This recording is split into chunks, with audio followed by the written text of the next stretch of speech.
Let's take a closer look at stroke methods.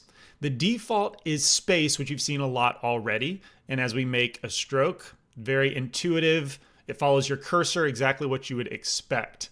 And you've also seen that you can adjust the spacing, and if you increase it, say to 100, you can get a rivet-like effect. So if you wanted to paint some rivets on a hard surface model, maybe actually 150 is a better value for that.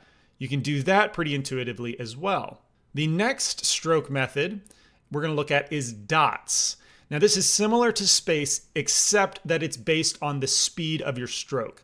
So if I go slow, it doesn't look that different from space, but if I speed up the stroke, you'll see that it becomes the dots, and also the strength of the stroke is affected. So if you go slow, it's maximum strength. You can see that it's raised higher, and as we speed up, the strength gets lower, as well as revealing the dot pattern. Personally, I've never found a good use for the dots stroke method. Next, we have drag dot.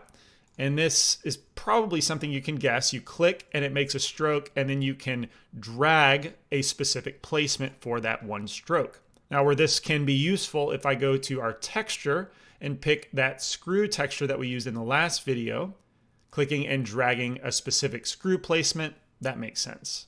Next, let's take a look at airbrush. The unique part of this stroke method is that it will build up your stroke if you leave your cursor pressed in the same location. Let's remove the brush texture and then make a stroke. Now it's pretty normal until I leave my brush held in the same position. You can see how that builds up.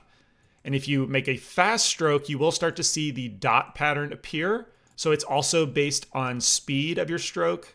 But again, the main part is that it will build up if you leave your stroke in the same spot.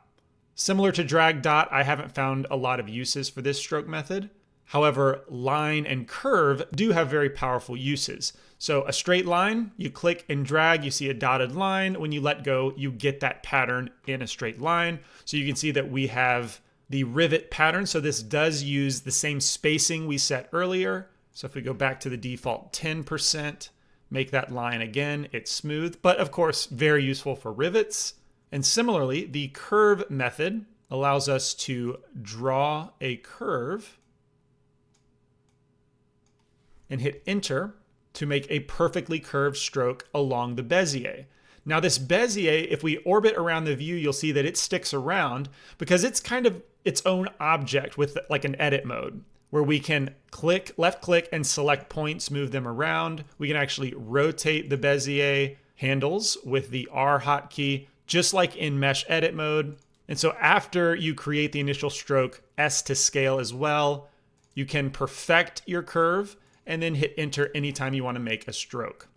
And what can be really cool about this, if I just move the stroke one more time and we enable that texture that we created, increase the spacing to let's say 150 and hit enter, you can get a row of screw rivets along a perfect path.